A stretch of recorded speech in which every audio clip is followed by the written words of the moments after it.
Trot is headlined by last year's O'Brien Award winner Perfetto, along with 2019 Hamiltonian champ Forbidden Trade.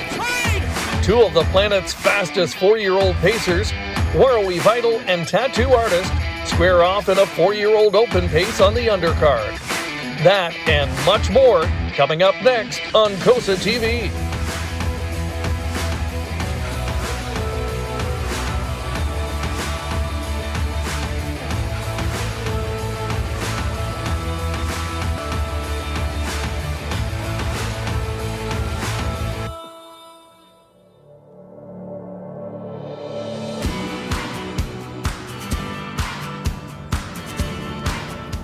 All right, a live look at Tattoo Artist. Yes, the stars are out in full force tonight at Georgian Downs, and what a beautiful night it is here in Innisville, Ontario, just south of the city of Barrie. And we've got a couple of really good ones coming your way for you tonight live. We've got some tape coverage from down the highway in Ottawa, Ontario tonight as well at Rideau Carlton Raceway. We are glad you could join us here tonight at Georgian Downs. It is Earl Rowe Night 2021. Hi again, everybody. Greg Blanchard, Rob Reed Jr. joins me at the desk here this evening, and we are excited to be with you as mentioned. And Rob, you talk about this night, always a big one on the calendar here at Georgian Downs. I don't know if we've ever had more star power assembled on this track in a single night. No, it's pretty crazy tonight, Greg. You know, I looked over this card, and you look at both those stake races, Earl Rowe just brimming with talent, and then the 4-year-old invitational. I mean, you know, you got Tattoo Artist, Warrawee Vital, some real killers in there. I can't wait to see these races play out. Yeah, it's going to be great. Fast oval for you tonight. Picture perfect weather conditions, as we mentioned as well. I think what we have tonight too in both races are pretty wide open fields, and especially the Earl Rowe. That older trotting division again this year seems to be up for grabs when you look at year-end honors. And that is the subject of our poll question tonight. To get you warmed up this evening, we'd love to hear what you think in terms of the O'Brien Award. If the voting were to happen right now, is there a horse that has established themselves as the clear-cut choice in the division? We've given you 3 to choose from, or do you think, hey, it's still absolutely wide open? Rob, I'll put that one to you. What do you think? Well, right now, I would give, I'd say, a slight lean to Combs Hanover. Slight lean. But to be honest, if I had to really wager on one of those, I'd probably go with D and maybe even take the field, because I think it's a pretty contentious race and really wide open at this point. And what a difference a year makes. Coming into the Earl Rowe last year, Perfetto was a rank outsider. He was 77-1. And on that night, he surprised with a really good third-place finish from an outside post. And it seemed to kickstart and propel him into a strong second half of the season that culminated in some hardware at the end. Yeah, definitely. You know, winning that O'Brien Award last year. Perfetto's one that's always been consistent. You know, this year, only 1 victory so far, but still turning in great performances, hitting the board frequently. And, you know, maybe he uses this performance tonight to springboard again with some victories late in the season to capture another O'Brien Award. It's going to be a lot of fun to watch, no question about that. The Earl Rowe is one of our 2 marquee events from this venue tonight. We want to show you what we do have coming up, though, over the next hour and a half or so. In addition to those 2 races, we've got an overnight race sprinkled in here, Rob, and then a little bit of bonus coverage as well. Yeah, excited about this. You know, we got that OSS Gold from Rideau Carlton, and, you know, I'll be able to actually, you know, I pick winners in the Horse Players Journal, at least I try to. I can give you a winner in that race, Greg, for sure. That's one I know I can't miss on. But the Earl Rowe, obviously, and you know, 4 contests tonight that you know, should be certainly a pleasure to watch. So that race from Rideau, one of 2 gold divisions for 3-year-old filly pacers, $100,000 on the line, a 5-horse field in that. It went, I believe, just moments ago, so we don't even know what happened yet. And again, we're going to try and tape that and show it for you as part of our show here tonight. But before that, let's give you a look now, our first look at the field for this year's Earl Rowe, and wide open to say the least. We've got really the best of the best, and a lot of the big guns that we see week in and week out racing at Mohawk Park. Yeah, definitely.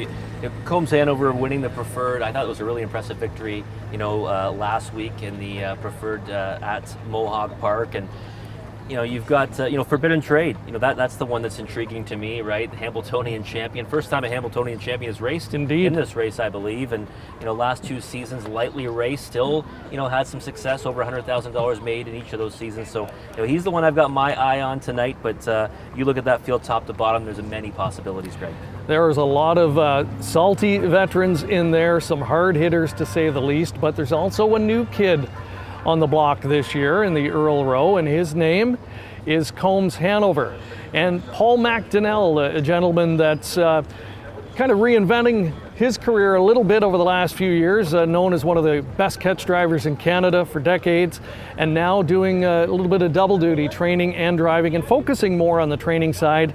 And Combs Hanover is one of the early success stories for Paul McDonnell. And earlier this week, we took our cameras over to the farm to learn out more about him and the young trotter that's really turning heads. Hi, I'm Paul McDonnell, trainer-driver of Combs Hanover in tonight's Earl Rowe Trot. Combs Hanover to the edge of his wheel. Off cover only for just his Perfetto on the grandstand side. Combs Hanover closing after Oni Hall late. Oni Hall digs in. Combs Hanover does the same. Oni Hall and Combs Hanover at the line together in 1:52. We kind of thought he was a nice horse all along, like leading up to this year. However, he did move up the ladder kind of quickly, way quicker than we thought he would. But anyway, it's been a nice surprise for us. Well, his biggest tool that he has to work with is his desire. He's just got such a desire to be a good horse. I mean, he trots hard to the wire every week, and that's probably what sets most good horses above the rest of their peers usually, and he certainly has that attribute to him. It's been very rewarding. He has been with us since day one when we broke him, and I've watched his progression come along to get to where he is today. So that's been very gratifying for me as a trainer. Well, we think he's ready for it. He's probably one of the youngest horses in the field. He's probably got the least amount of starts and experience, but he's coming into this race in top form, and I think it'll go a long way in his future to race up against these horses and see where we fit. There's a little bit of a difference, when you train them. I find that you might be a little more cautious of how you handle them during the week and in the race. So I think from that perspective, yes, there is a bit of an adjustment because you're worried about the long-term being of the horse in the future. All right, we're back at Georgian Downs, a live look at one of the overnight races just before the first of our 2 main events from this venue, the Earl Rowe. Nice to hear there from Paul McDonnell. He sounds confident in Combs Hanover, and I think we're all anxious to see how he's going to stack up against this group at a different venue. Real good test for him, and I think big things in his future, and he's already showing a lot of that. I want to welcome everybody tuning in tonight from far and wide. We've got some of our regulars. Barbara Longfee from Cape Breton is joining us, Andy Carnegie from Red Deer, Alberta, J.D. Varnell, Gordon Blanchard, you probably recognize that name, my father, he's watching I think from London, I saw him on there, and others. As always, love to hear from you and where you are tuning in from tonight. Let us know.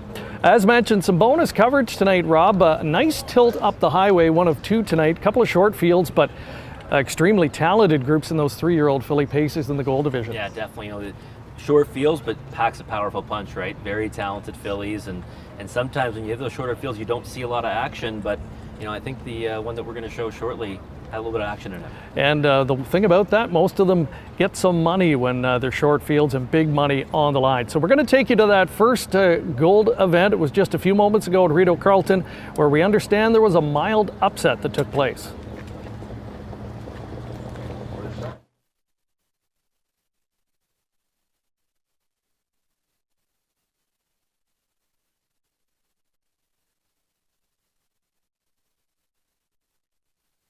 Western Wish way out wide for Volt's Delight, but Jody is staying game. Jody on the inside to win it. Finishing second, Volt's Delight. Western Wish third in 1:52.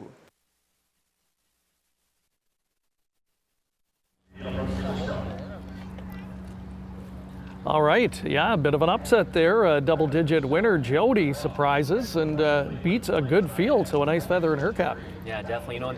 The Hensley barn's really been coming around, and Jody's been an improving type. The horse was purchased privately, and first start a little bit underwhelming, but since then been on the big rebound. So I think that's one to watch going forward. And Vol's Delight, one that I really enjoy watching, got up for second. She's been super consistent in the division.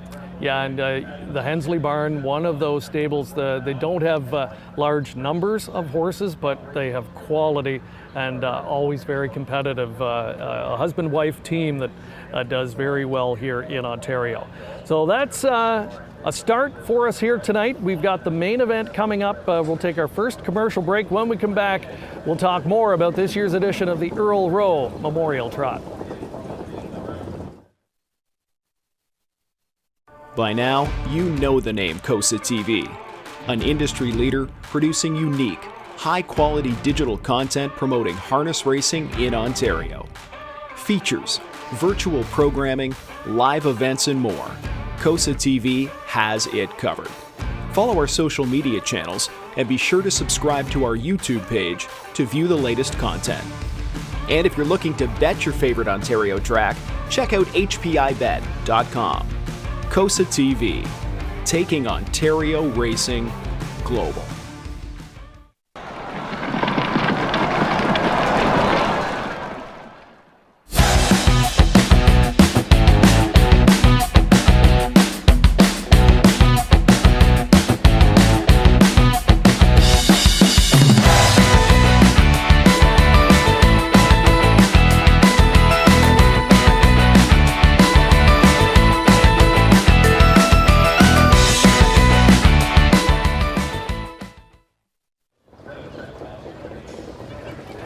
Welcome back. A look at the skies above Georgian Downs. We can tell you it has been threatening rain, but holding off. And we're quite happy about that because it really is a beautiful night.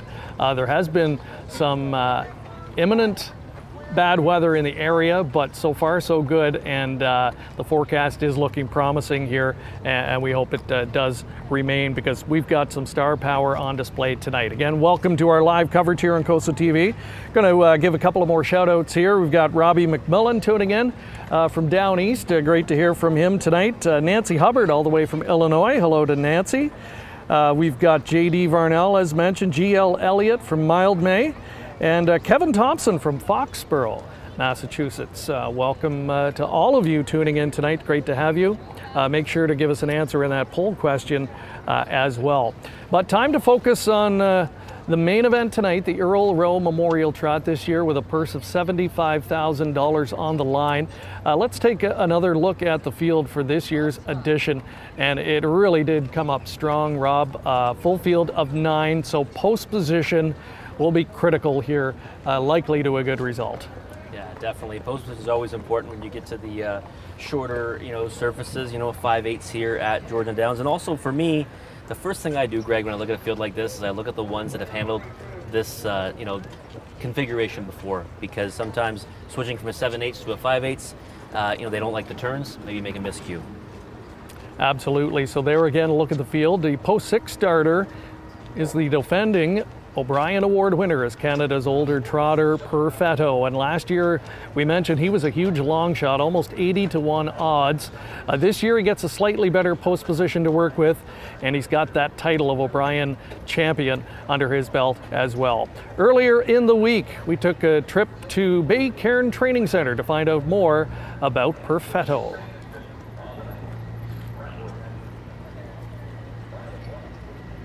Hi, I'm Dagfinn Henriksen, and I'm the trainer-driver of O'Brien Award winner, Perfetto. Here's Perfetto on the outside, upset-minded, closing for Henriksen. Perfetto trying to get the on the ropes, but on the ropes digs in. On the ropes on the inside, Perfetto on the outside, and they hit the line together in this preferred trot in 1:54.1. We started out at 4 racing him. We didn't race him before January at 4, and he raced till May, and then he colicked real bad at the end of May. He ended up at Guelph University and had double colic surgery within the 24 hours. He stayed there for approximately 10 days, I think, and didn't know he was going to make it. So he pushed through and fought through that, and amazingly he came back and races like he does now. It's unbelievable. It tells you, it tells you a lot about the horse. It's during the time he was at Guelph, I know he had a rough time, and my fiancée Laura Trask, she went there every day and saw him, and he kind of, you could see the light in his eyes every day she came in the barn. So I think that helped him fight through the sickness, and from there it was just to take the time he needed when he came home, and when we brought him back, and the horse is a fighter for sure, and he loves to be on the racetrack and race. As soon as he hits the racetrack, he's just all business. I don't know what to say, but it's unbelievable to sit behind a horse like that. It's not often you have a horse that caliber in the barn, and for me to drive him as well, it's amazing. You sit behind this horse in the race, and you can tell him to do whatever you want to do, and if he comes first up or go to the front, or he can race off the pace, and he will try 100% every time he's on the track. Oh, it means a lot. It's obviously the star of the barn, but he also makes it easier to come to work every day when you have a horse like that in the barn. He talks to you every time you come in the barn. He knows the routine, and yeah, it helps with everything, for sure.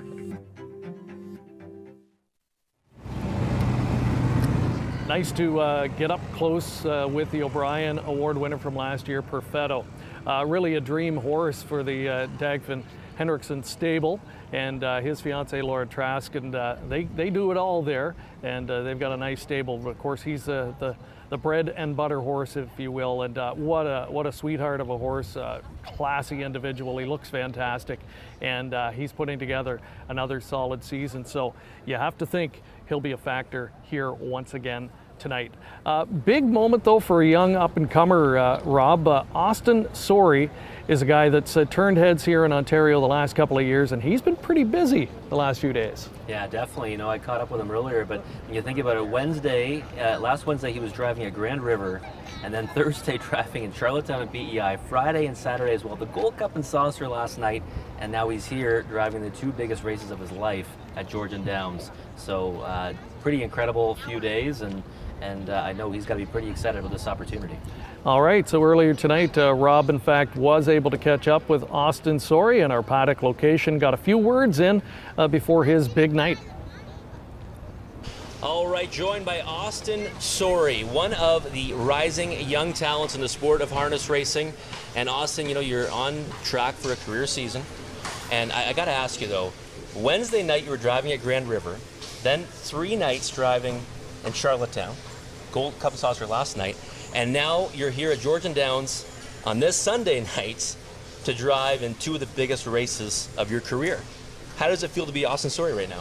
Oh, it's amazing right now. Like not even having to drive in the Gold Cup when I was leaving originally, and then picking one up the day I was leaving. So that was pretty cool. And then Ben Hollingsworth texted me like Wednesday morning, making sure he's going to be back for Sunday to drive Fortify for Nancy Tactor. So that was like really big. Like, I don't know, it was cool. So then I left Wednesday after races, went down there, drove Thursday, Friday, Saturday, some for Dad and a few other people, had a little fun, and then drove in the Gold Cup. That was, well, it's from my hometown, so it was really big. And then jumped in the plane, 5:45 Sunday morning, and here I am. Wow. So you just landed at what time this morning? I landed here at 7 o'clock. I got on the plane at 5:45. Wow, there you go. So now, do you think that experience last night driving in such a big stage, in the Gold Cup and Saucer, has served you well for tonight and driving a $75,000 race and a $100,000 race? Yeah, well, the Gold Cup, it's your hometown. It's like one of the races you always want to win. So like, it was way more pressure than tonight's going to be. So it's just a different thing. Like, there won't be as much pressure tonight. It's 100,000 going for 75,000, but you just don't think of the purses. Just think it's a normal race. Well, there you go, some confidence from Austin Sorey. And you're driving, Pikachu Hanover for Greg McNair in the Earl Rowe, and then in the 4-year-old Invitational, you're driving Fortify for Nancy Tactor. How important has relationships with top trainers been for you on your rise through the ranks? They're very important. When you get trainers like that to drive for, you gotta make sure you're here, make sure you're sharp, and hopefully you do good for them. So the next time you get them when they need a driver again. All right, and how do you think you're going to fare tonight? Any kind of predictions on how the race might go in either of those spots? No, I'm not trying to predict anything because you never know in a horse race. You think things are going to work out and have plan A all set up, and then you got to go plan B, and then that may not even work out plan C. So should wing it and see what happens. All right, there you have it, folks. Austin Sorey, he'll be driving Pikachu Hanover in the old Earl Rowe and Fortify in the 4-year Invitational, a rising talent in the sport, one to watch for sure. Absolutely. You know that your star is on the rise when nights like tonight come along and you find yourself listed in both of the main events. So Austin Sorey, what a busy few days, but hey, when you're young and you're hungry, make hay when the sun shines, the old saying. And, he's even getting a little bit better at the interviews, Rob, with experience. He's a man of few words, but he's starting to loosen up a little bit there too. Definitely, yeah. Well, he seen me quite a bit at Grand River Raceway, and I've got a chance to watch him drive there, and very impressed with his driving, so far in his career, and he's having a career season right now, one that can certainly work out a trip for a horse that might need a trip, and he's not afraid to go first over in the best horse. So I've enjoyed watching him progress at Grand River and beyond, and I think there's big things in store for Austin Sorey. And some guys, they sit on the bike and they're a natural, they just look like a driver, and I think that's the case with Austin. To get a really nice, quiet set of hands, enough aggressiveness mixed in there, and people took notice of him almost right away here, and having a big year and really starting to turn heads here in Ontario for sure. Another gentleman that's well established as one of the top drivers in the province is Trevor Henry, and we'll also see him in both of our main events. And also earlier tonight, Rob had a chance to catch up for his thoughts on both the Earl Rowe and that big invitational pace coming up later. Joined by Trevor Henry, who's going to be driving Oni Hall in the Earl Rowe and Warwi Vital in the 4-year-old Invitational tonight. And Trevor, firstly, you ply your trade now at Mohawk Park, a bigger surface, for the most part, with a lot of success. You still dabble into the smaller tracks, but, what is the adjustment you make in moving from a 7/8 to a 5/8 as a driver? Well, there's a little bit of adjustment. Like here more it's front end speed, it hangs up a lot better. Where at Mohawk, you can come from behind with a longer stretch. So you got to be kind of up close here on the 5/8. All right, and so you, of course, in the Earl Rowe tonight, you've got Oni Hall, who's on a bit of a roll right now. Did get beat last time, but still raced really well at the preferred level at Mohawk Park. Seems like a bit of a quirky horse. Is he one that you kind of get a feeling for if he's on his game, from the driver's seat, before the race, or is that something you kind of find out after the word go? This horse, I know him quite well because I've drove him a lot, but he has his days. Like last time, Bob said he was a little sick after the race, so I think that's maybe why he got beat. I'm hoping that's why, and I think he'll be fine tonight on this track. Okay, and any concerns from the 7-hole tonight? It's a little bit different than having the 7-hole at Mohawk Park. 7 should suit him good. I'd rather him farther out than close to the rail. He's a big horse and takes him a while to get in gear, so being on the outside probably won't hurt him. Okay, and moving on to that 4-year-old Invitational race, and what a field we have tonight at Georgian Downs for that one. You've got Warwi Vital, and you've got the pole position. Kind of a bigger horse, a big striding horse. How do you think he'll handle the 5/8 surface? He should be fine. He does have a little trouble on the turns. He raced at Delaware, and he had trouble getting around there, but it's a half. This 5/8. He should be all right in there.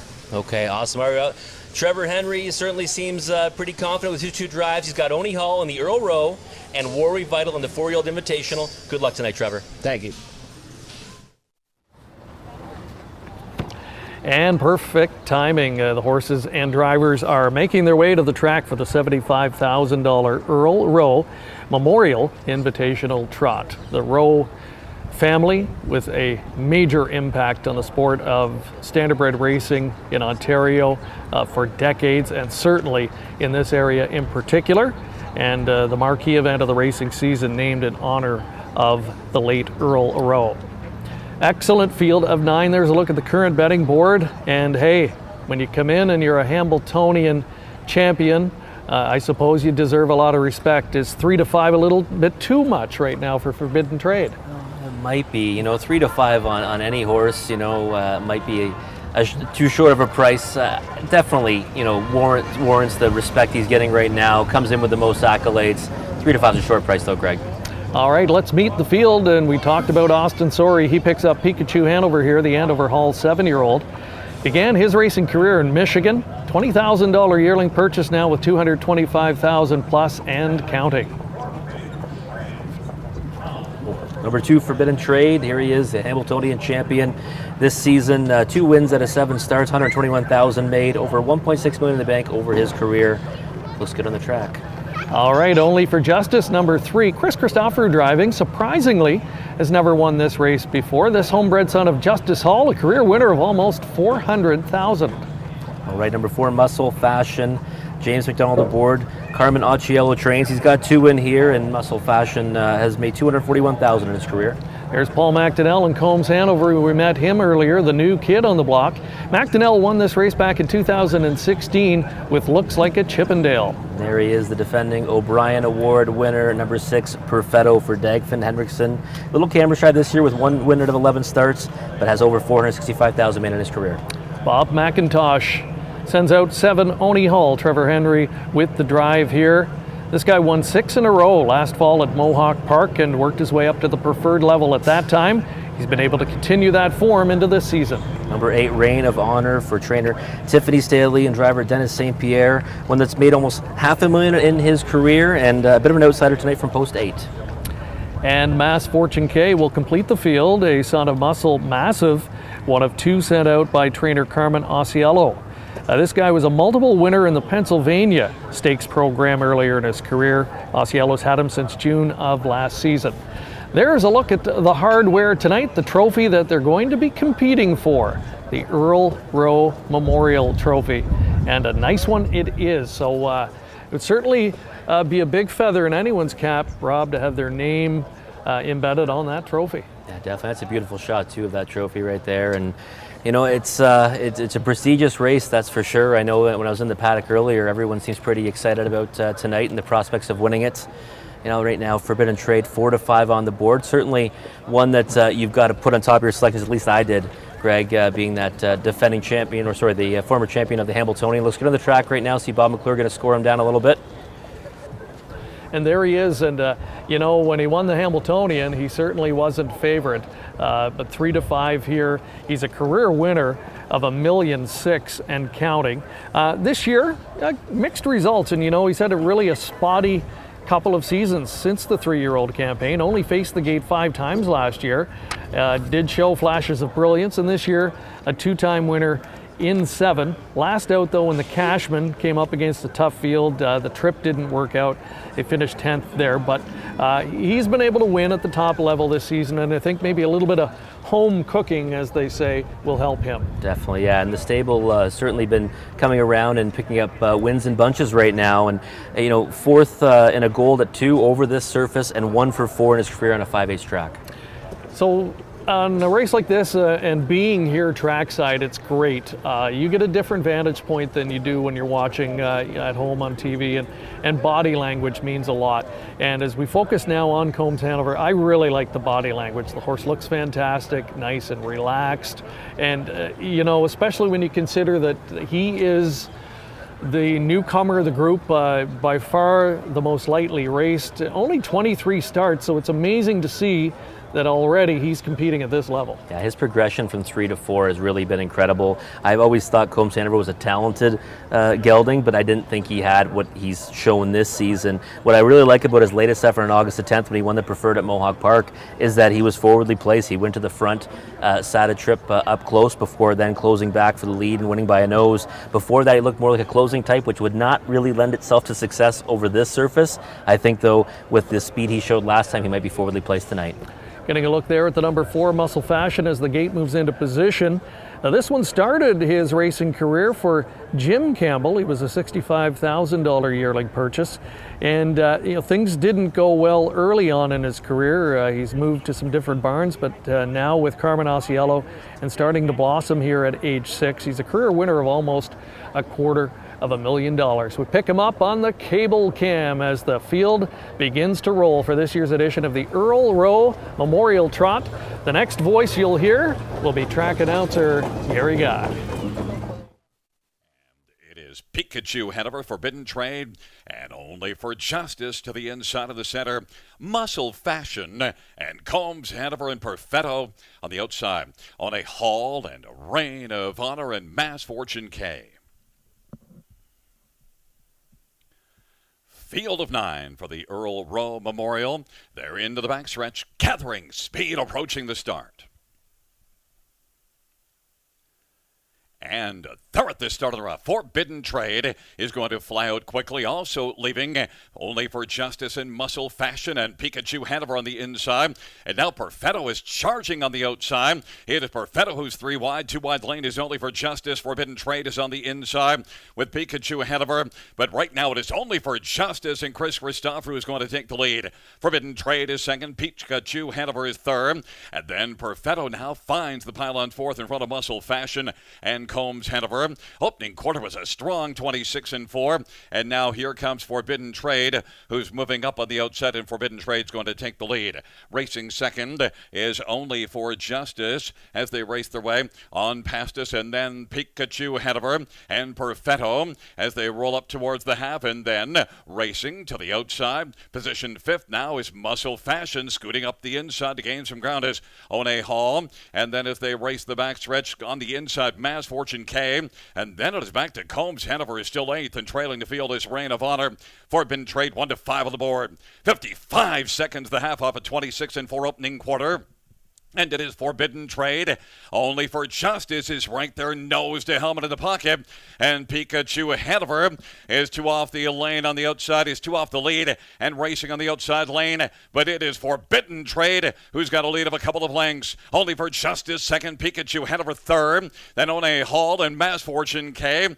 Then it is back to Muscle Fashion and Reign of Honor and Combs Hanover and Perfetto. Forbidden Trade. 3/4 in a sharp 123 flat to come on down the lane.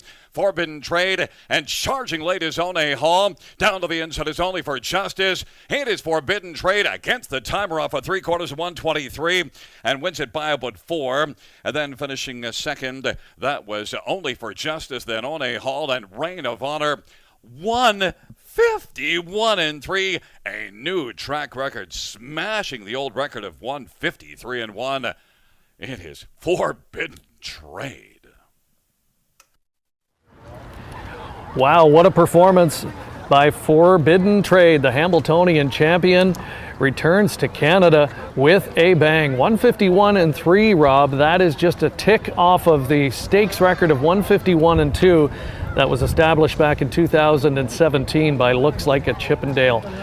Big effort tonight. Yeah, huge effort for Forbidden Trade, and Bob McClure drove him with supreme confidence. And it was interesting, we only got Bob for the interview for the 4-year-old invitational, and he said, "Don't you want to talk about Forbidden Trade?" And I said, "Well, listen, I'd love to." We just kind of ran out of time for that one, but he was supremely confident with this one as well, and down to 1-5 on the board, even shorter than that 3-5 that we saw earlier. But he won like a 1-9 shot tonight.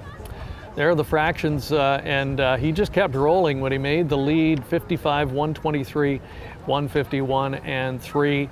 First to move was Perfetto. Obviously something not right with him tonight. He typically has a lot more fight than that in him. That was a shame to see. But the other horses all performed well. Pikachu Hanover made a nice bid on the last turn. Only for Justice, a bit of a surprise, and he showed that good tactical speed, really able to work himself out a great trip. Yeah, definitely. Chris Christopher right now, I write the Journal at Mohawk Park, and Chris Christopher is one that I've referred to as having a pep in his step right now because he's been driving fantastic at Mohawk and beyond. He's had winners in each of the last 3 nights on those cards and gave that one a great steer to get to the lead early. Yeah, you kind of forget, those guys are multiple O'Brien Award winners and some of the best drivers in Canadian history. They don't win as many races nowadays, but they'll get hot again. And you're right, I think Chris is driving arguably as good right now as he has in a long time. And when the confidence gets high, that's the type of thing that can happen there. So there he is, Forbidden Trade, one of the most accomplished Canadian bred and Canadian-based trotters in harness history. One of the rare Hamiltonian winners to come from Canada. And yeah, getting back on home turf tonight, he really made a statement. And you have to think, based on what we saw tonight, that you know, if everything goes well with him, we'll see him in some of these big dances in the next month or two, and he'll be tough to beat. I certainly think so. You know, you'd hate to say it, but a horse that, you know, he still made 121,000 this year, but I think it's safe to say he's back.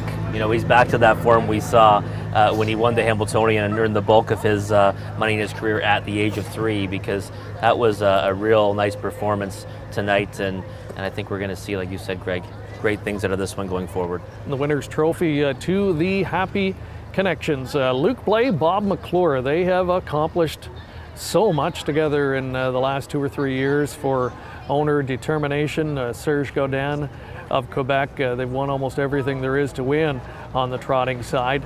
And Forbidden Trade adding to his very impressive career resume, and he made it look easy tonight. And you'd have to think, had anybody able to go with him tonight, could have pushed him potentially to a track and stakes record, but nonetheless a sparkling effort for him. So we'll await the prices for this year's edition of the Earl Rowe. The favorite delivers in Forbidden Trade. In the meantime, we'll welcome you back here to the set. We're getting ready for the second of our main events coming up shortly. We've got an overnight to throw in between there as well. Still plenty left to come here on this edition of COSA-TV. We'll take a commercial break and be back with more in just a moment.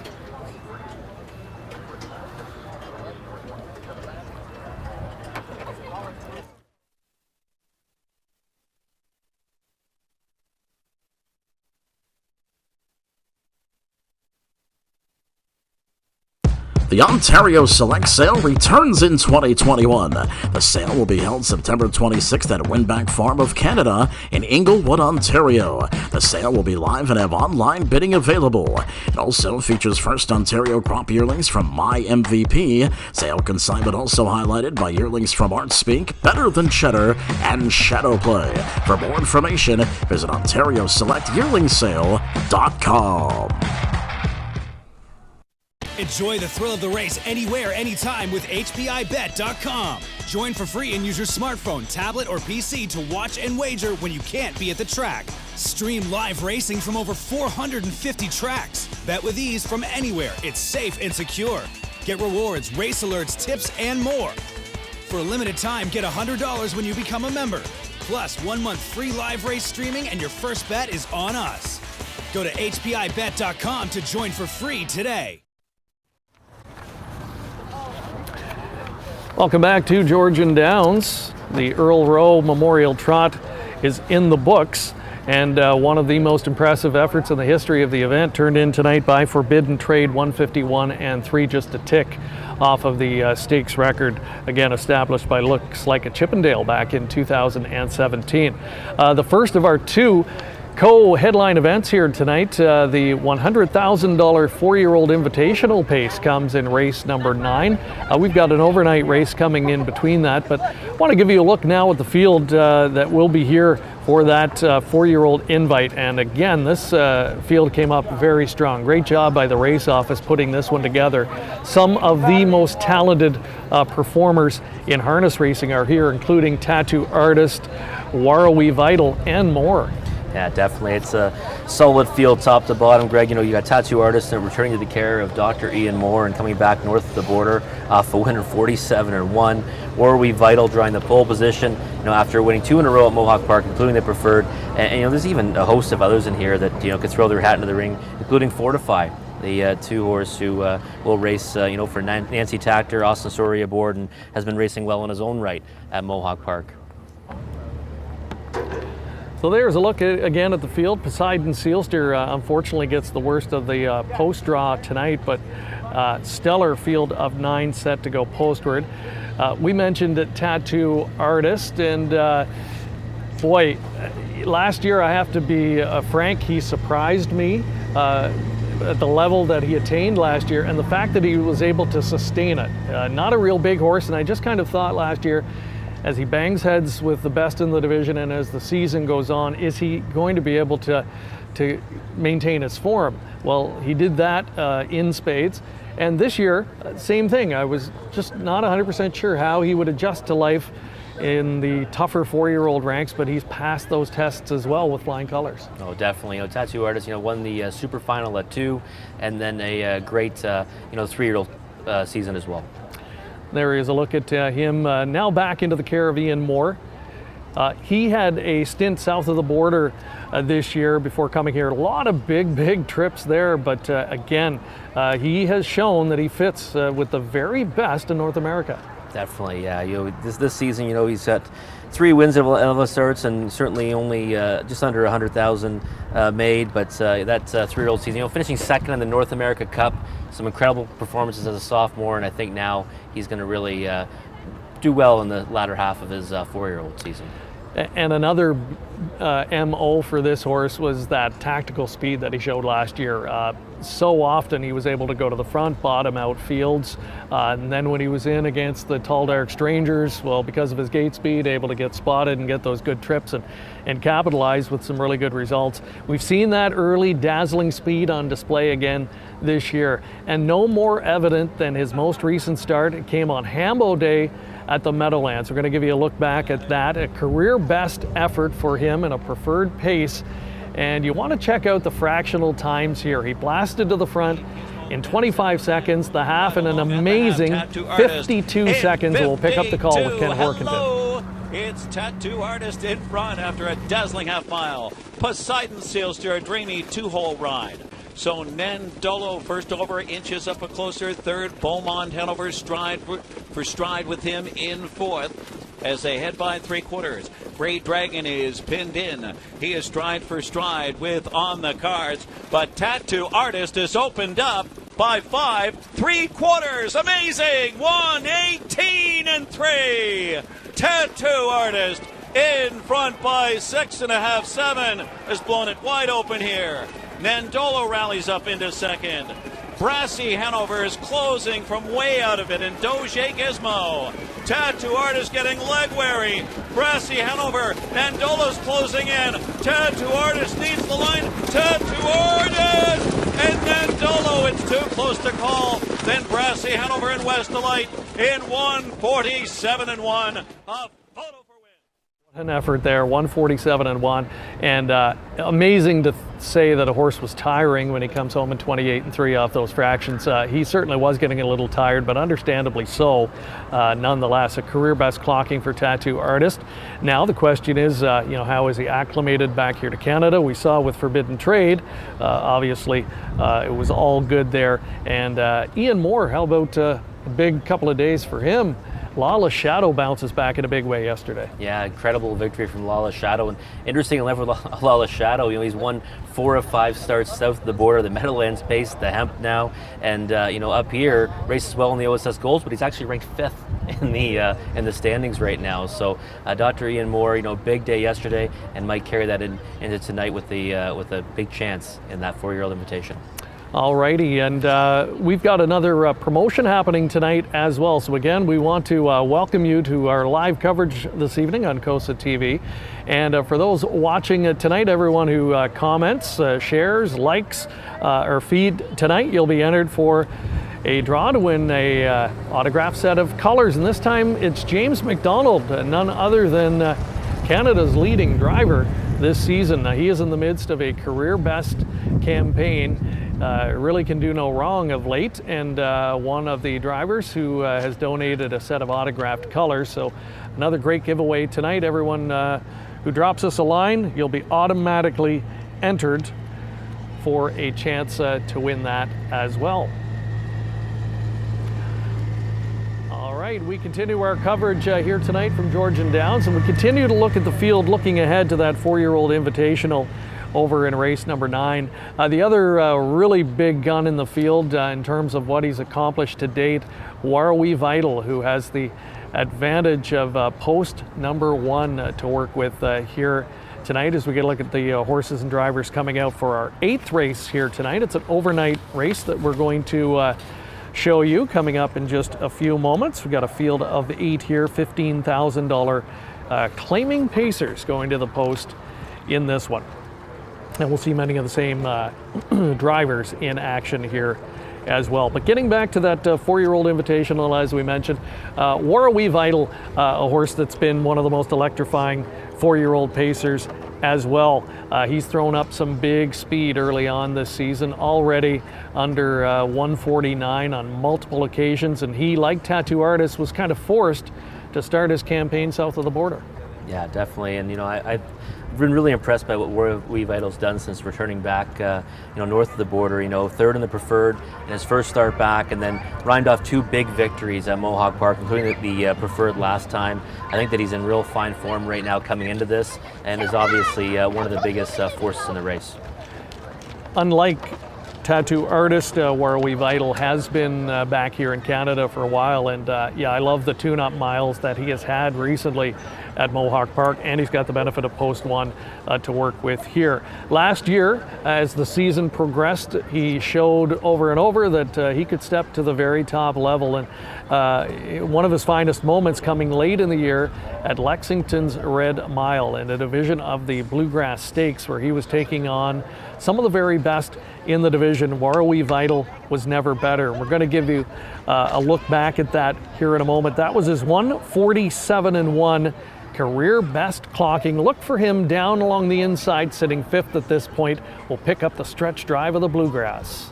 Fronts the field, turning for home, but Captain Midnight is back up and out of the pocket now. 4 to 5 third. Warrawee Vital suddenly shakes loose, and he dives on through that at the inside. They're 4 across the track to the finish. Captain Midnight a short lead. Warrawee Vital rallies up the inside here late for Tetrick, and it's Warrawee Vital slipped through to win it. From Captain Midnight, 4 to 5 third. Trulu was 4th in 147-1.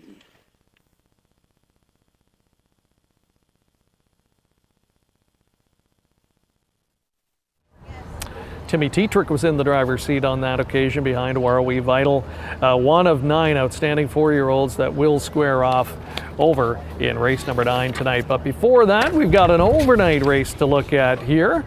Race number 8. We'll see some of the week in, week out hard hitters in this spot. Pretty good field. A little bit surprised as I looked at it. I did not see a 1 to 5 stand out on the tote board, but the public disagrees at this point.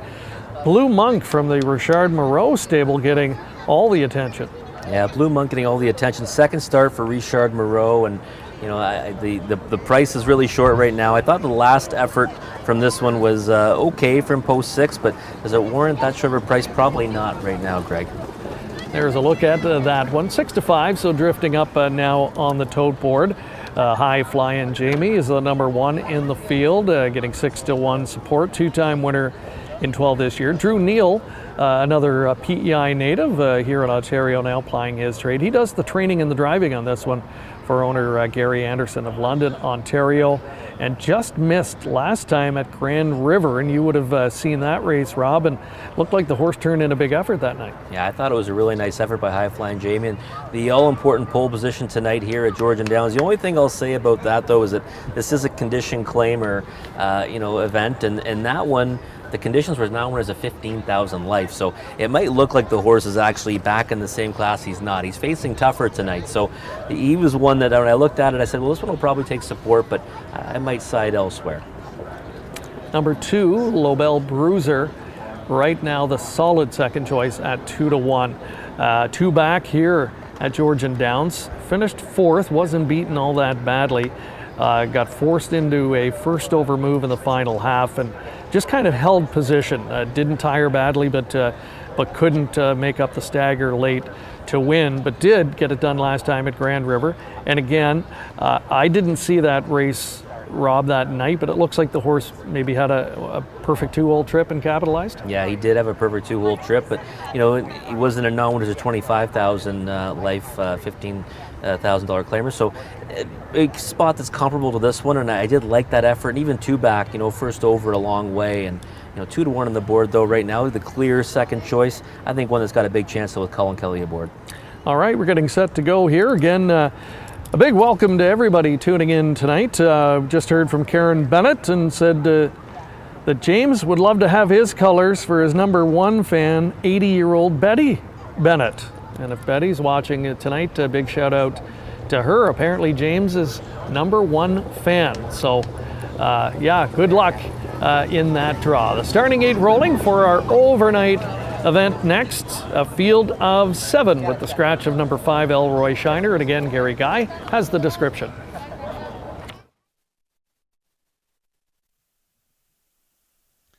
It is a field of 7, the 8th dash on a warmish Sunday night at Georgian Downs, and they are entering the backstretch, gathering speed, approaching the start.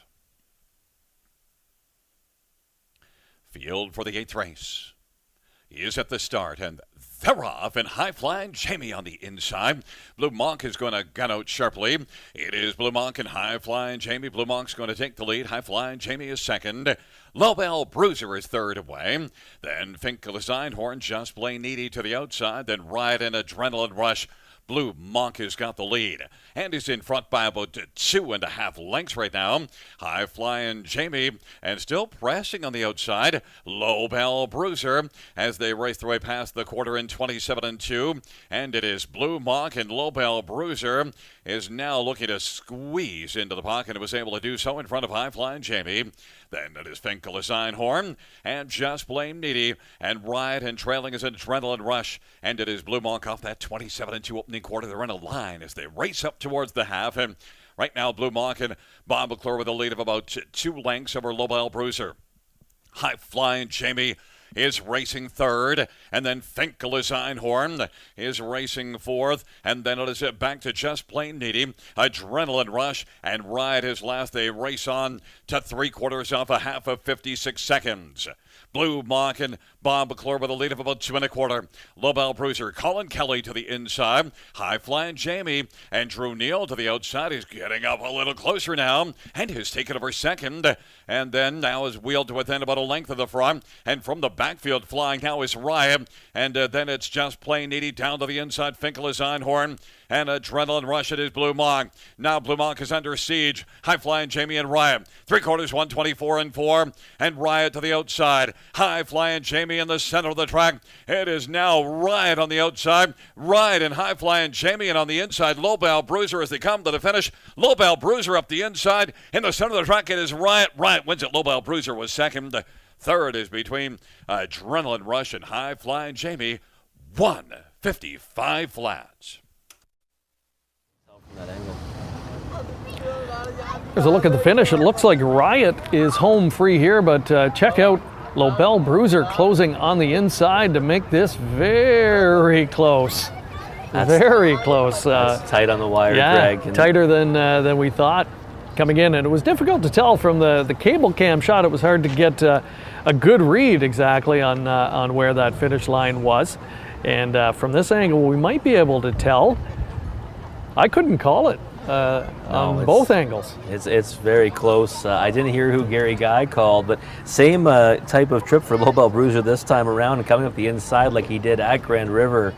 Might have a knack for coming up the cones and might have got there. It was very tight on the wire. And there it is. That's right on the line. Wow, I still cannot separate them. 1:55 is the win time there. And a critical move when you look back on that race was that quarter pole move by Colin Kelly. He was sitting third, was able to pop around the horse sitting second and get into the 2-hole, and then got the seam late along the inside and made it very interesting. And the camera is on him, but I'm still not sure if he got there or not. I think the photo sign is still up. And they continue to mingle. Colin Kelly there, Steve Byron with Riot, and it looks like they've called back Lobel Bruiser. So, yeah, that tactic works out for the second straight week at 2 different venues. Yeah, definitely. Colin Kelly, an aggressive driver, wasn't aboard this one last time. Loved the move to end up getting the 2-hole, but kind of got in a tight spot there coming for home when the leader ended up getting a little bit tired in front of him. Managed to come up the cones late, though, to get the job done by the slimmest of margin. Vern Cochran trains this one. He shares ownership as well, and that'll be the 4th win of the season for this 4-year-old son of Believe-In Bruiser. He's now 4 for 14, raced only 8 times last year as a 3-year-old, and found the winner's circle just 1 time. So he has flipped a switch a little bit this season and blossoming into a really good overnight horse. And for Colin Kelly, another good season for him. 120 plus wins already, so on pace to challenge his career best totals in that regard. Batting .307 again. He's turned into one of those really reliable top reinsmen on the B-track circuit, and you have to think it's only a matter of time you'll start to see his name surface more and more at Woodbine Mohawk Park. Yeah, I would think so. I see a lot of Colin at Grand River Raceway when I'm doing the on-air handicapping there every Monday, Wednesday, and Friday. And I'll tell you, there's very few that can get one off the gate like he does. And he certainly makes a lot of good decisions on the track, and that's what we saw in there on Lobel Bruiser. All right, so that's race 8 in the books. We're looking forward now to our co-featured event, that 4-year-old invitational pace, as darkness has fallen here at Georgian Downs, but remains to be a beautiful night, and we could see some fireworks here in this one. Excellent field, a really interesting post draw as well. Hello to everybody tuning in tonight. We've heard from a lot of different people. Brenda and Barney McGuigan are watching in. Just heard from them down in Charlottetown as well, recuperating from Old Home Week, which ended last night. And we should give a shout out to Team Shepherd, Patrick and Robert Shepherd teaming up to win last night in the Gold Cup and Saucer in the town where they grew up, and the race they dreamt about winning. Well, that dream came true. Oh, definitely. What a dominating victory that was. You know, a tough trip really in the end for Smooth Lou, and you look at it easy under the wire for the Shepherd brothers, and I was really happy for Robert Shepherd. I know that race certainly would mean a lot to him and that family, so congrats to them.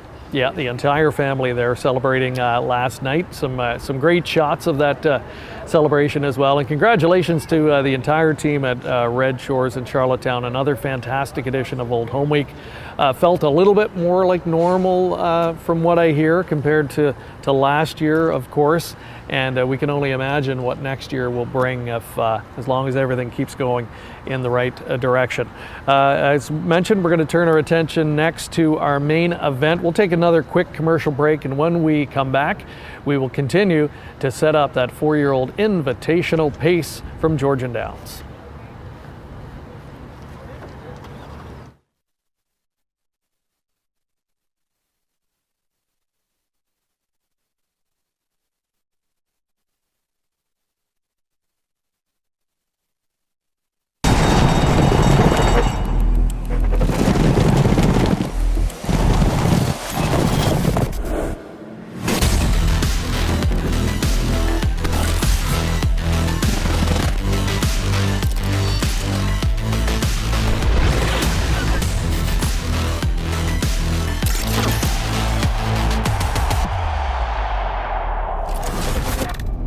Dark Horse. Download the app today. Harness Racing Update is the sport's most comprehensive and timely news source. HRU covers the sport from all angles with news, features, photography, opinion, and analysis of racing. Also, HRU covers breeding and sales, as well as industry stories you need to know.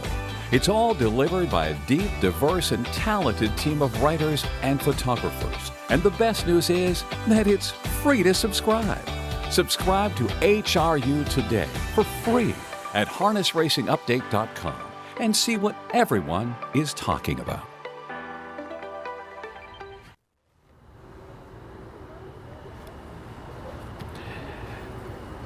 We are live at Georgian Downs in Innisfil, Ontario, moments away from meeting the field for this year's edition of that $100,000 4-year-old invite.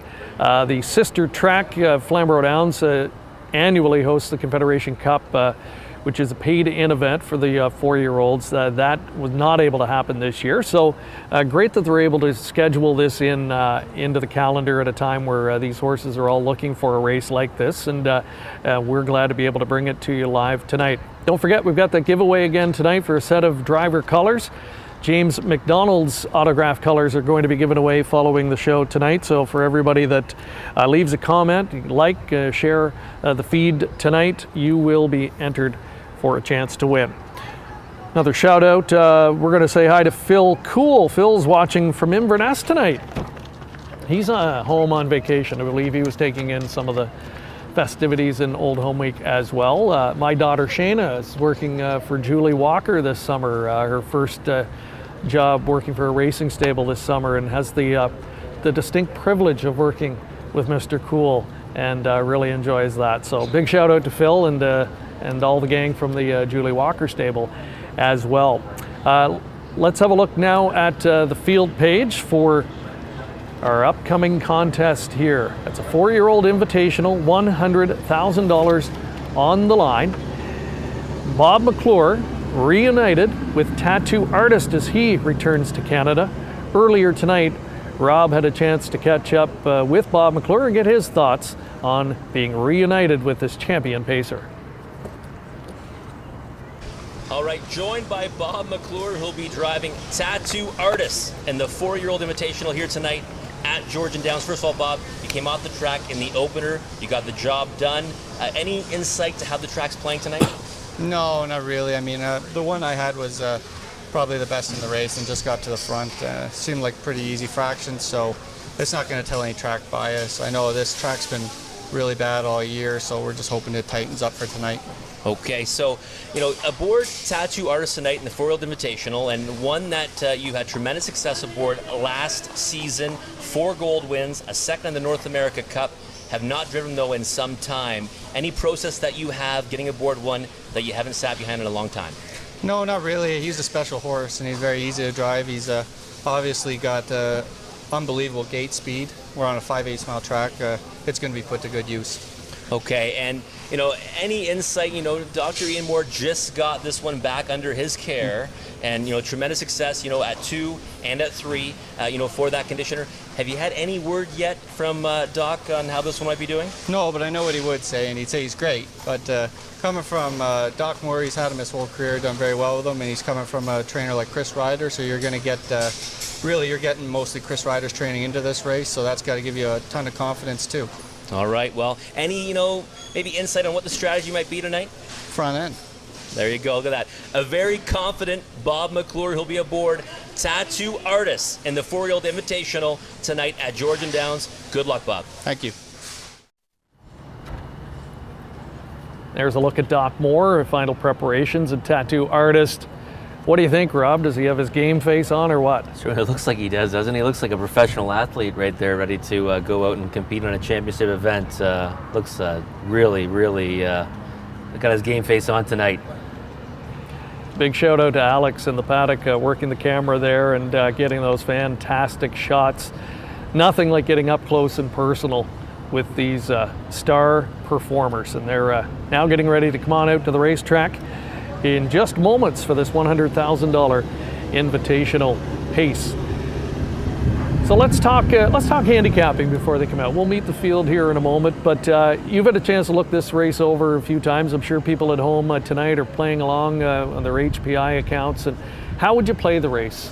Give us some lowdown on that. Yeah, well, for me, it starts with Tattoo Artist, and the reason being is that he's proven himself over a 5/8 surface, and off that last victory, going 47-1, and now back in the care of Dr. Ian Moore, I could confidently back that one on top. War Vital is an interesting one because I'm not sure he's going to like the tighter turns here at Georgian Downs.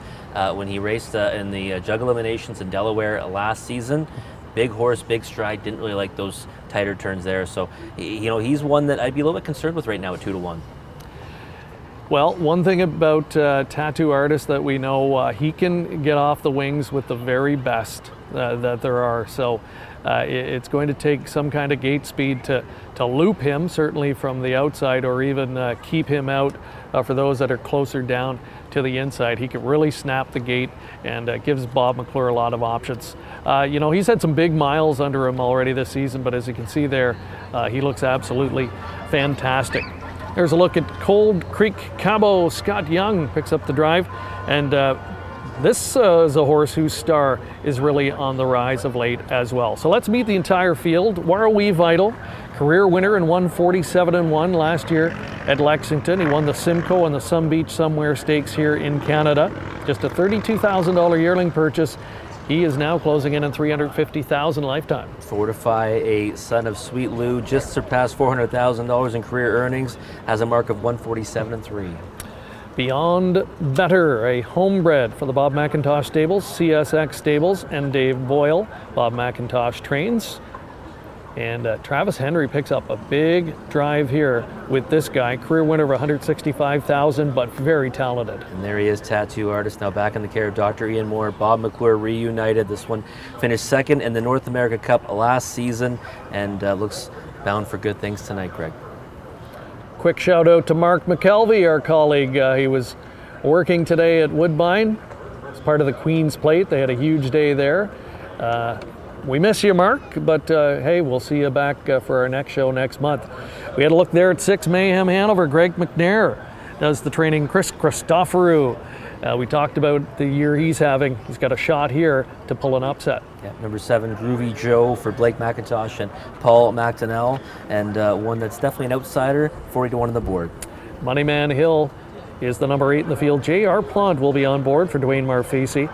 He's won 2 in a row, including a 152 jaunt here last time out. And the outermost post to number 9, Poseidon Sealster, back in the care of Don Lindsay, but one that can certainly flash speed, but might be difficult from out there. Poseidon Sealster, a Sunshine Beach gelding, started his career for the Matt Dupuis stable. He was a good grass rooter back then, but he has taken his game to an entirely different level. Took his mark of 47-4 earlier this year, Rob, and that was in the leg of the Graduate Series, and on that occasion he beat Warrawee Vital. So you know that he can compete with these top level horses, but you're right, post position definitely makes this a bigger challenge. Yeah, definitely. Post 9's always a difficult task on the shorter surfaces, but that effort you mentioned, Greg, was a real impressive one when he got the better of Warrawee Vital, and we saw him at Mohawk Park competing in the known winners of 3 and 4 classes, and was racing well there before heading south as well. And as we look at the odds, I'm very surprised right now to see 2-1 on number 8, Moneyman Hill, and I'm not sure if that's accurate or not. It's shocking to me that he would be 2-1 at this level from that post, but nonetheless, that's what the odds board is saying right now. Definitely a talented individual. An interesting story here. He was purchased for $86,000 by his connections last year, just prior to the NA Cup. And they had obviously very high expectations for the horse. Hasn't lived up to those, but at times has shown flashes, and you have to think he'll turn a corner here at some point. Recently moved into the Dwayne Marfisi stable, and it looks like he's heading in the right direction based on his last couple. Yeah, definitely. He claimed the show spot in that North America Cup at long odds, and in his last 2 he's looked a lot better. I got to see him at Grand River on August the 9th, and that was a very easy victory in 53-1. There's a look at Fortify, and this one was a 10-1 upsetter in the Progress Pace at the end of last year, and took his record of 147-3 in a stakes race last season at Hoosier Park. This guy's a homebred son of Sweet Lou. Nancy Tactor showing faith in young Austin Sorey here, and gives him a big opportunity on Fortify, and you're getting a generous 7-1 price on him. We've got the type of field, and some of the folks watching in tonight are wondering, can they threaten the track record? What do you think, Rob?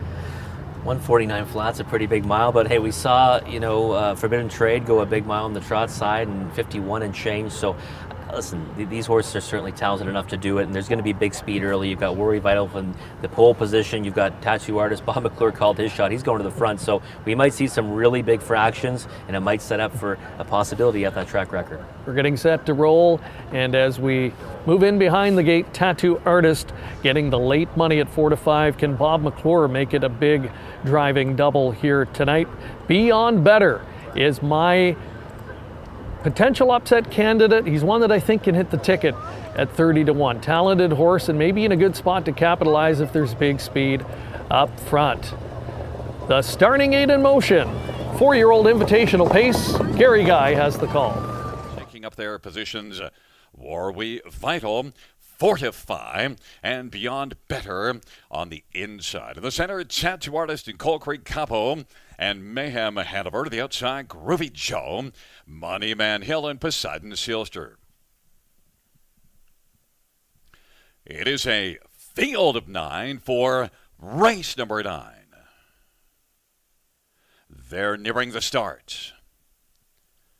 And they're off, and Fortify will leave Tattoo Artist, and from the outside, Poseidon Sealster has shipped out alertly and is racing third right now. Then fourth is Coal Creek Capo, and then it is back to Worry Vital and Beyond Better as they work on around the turn. Then further back is Mayhem Hanover, Groovy Joe, and Money Man Hill. They work on around the turn, and now it is Tattoo Artist 1-2 on the board, who's come on to get the lead as they race past the opening quarter, 26-1. And it is Tattoo Artist who's leading it. Fortifies right there racing in the pocket as they work their way on towards us. And then to the inside third is Poseidon Sealster, who races in front of Coal Creek Capo and Worry Vital. And then to the inside, Beyond Better. And working to the outside is Mayhem Hanover. Then further back on the inside, Moneyman Hill. To the outside is Groovy Joe.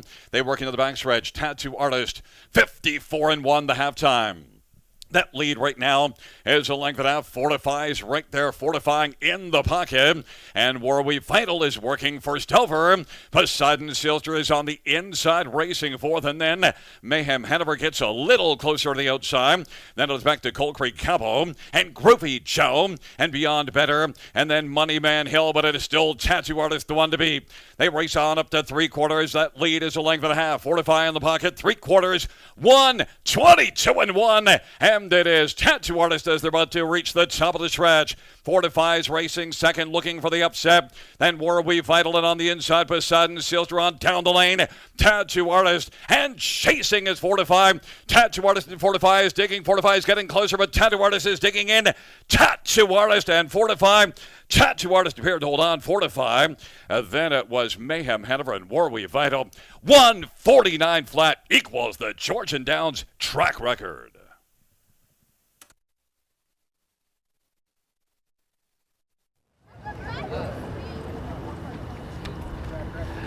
Tattoo Artist, very good. In fact, equals the track record of 149. So he answered the question we asked just prior to race time, and he needed every bit of that and a 26-4 final quarter to hold off Fortify. Yeah, how about Austin Sorey? What a moment for him, going for the largest purse in his career, $100,000, and just misses finishing second. You know, driving Fortify for Nancy Tagter and Diamond Creek Racing. Wow, they put on a nice show there. Well clear of the rest of them, and that was a great mile, Greg. And it looks like Mayhem Hanover gets up and nips Worry Vital for third. Full marks to both of those horses. Worry Vital really had the worst of it, and the trip department had to do a lot of work. Mayhem Hanover followed him very effectively. Chris Christopher had him in a good spot, and he picks up a nice chunk of change there. But Tattoo Artist, so Bob McClure reunited with two of his big guns, and boy, is there anyone happier in Ontario right now than Bob? No, it's, you know, in speaking with him earlier, I know he was extremely confident about both those drives, and again, I love it when I interview someone and they just exude confidence in a horse, and he hadn't been on this horse at all this season, and he still, you know, was just extremely confident that he'd go out and get the job done tonight. And this horse just continues to amaze. He's a diminutive pacer, but he has got a big heart and a massive engine. And he's high speed and he can carry it a long way. And I think you've got to give A lot of credit to the connections as well. Chris Ryder did a wonderful job with him during a stint south of the border, and then for Ian Moore and his team to have the horse ready to rock at first asking coming back here to Canada in track record equaling time is impressive. Yeah, kudos to Dr. Ian Moore. Certainly an accomplished horseman that, I know Bob said he'll certainly have him ready, and he did tonight. I mean, to come up here, hasn't raced since August the 7th and rhyme off a 49-mile tie, the track record. It's an incredible accomplishment. Tattoo Artist recently became harness racing's newest millionaire and adds another $50,000 to the total. So Ian Moore yesterday wins at Pocono with Lawless Shadow as part of their Super Sunday program, and back here with Tattoo Artist tonight in the 4-year-old Invite. 37 career starts now for Tattoo Artist. That's 21 times he's been individually clocked under 150. What a horse he has turned out to be, and he's only 4 years old. He's so handy, he can race on any size track. Just a dream horse to have in your barn. Oh, definitely. One that, like you mentioned, can race on any size track and has that incredible speed, to leave from anywhere. He can get away from any post. Absolutely. So we welcome you back trackside here at Georgian Downs, and we talked about the stars coming out to play, and I would say probably the two biggest stars on paper delivered when you look at Forbidden Trade and Tattoo Artist, both millionaires, both have won some of the biggest races in the sport. So not surprising that they were able to do what they did tonight. Yeah, they both walk away with the hardware, and when you looked at the races on paper, rich with talent, but they definitely still stood out, and the odds board spoke to us as well. Both went off as favorites, and Bob McClure doubling up with the two big races on the evening.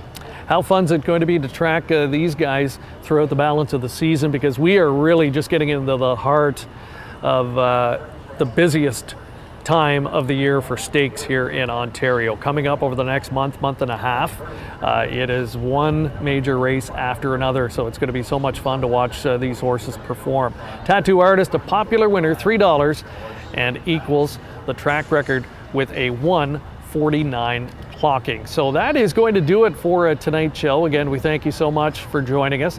Don't forget to stay tuned to our social media channels following the show tonight. We'll announce the winner of the autographed James McDonald driver colors, and we thank again everybody for engaging us tonight on social media. Rob, great job on the desk. Been a lot of fun, and we'll have Mark McKelvey and Rob back for our next show as we show you now what we do have coming up next for you. We've got a little bit of a break between shows, and then things are going to get really busy toward the end of September.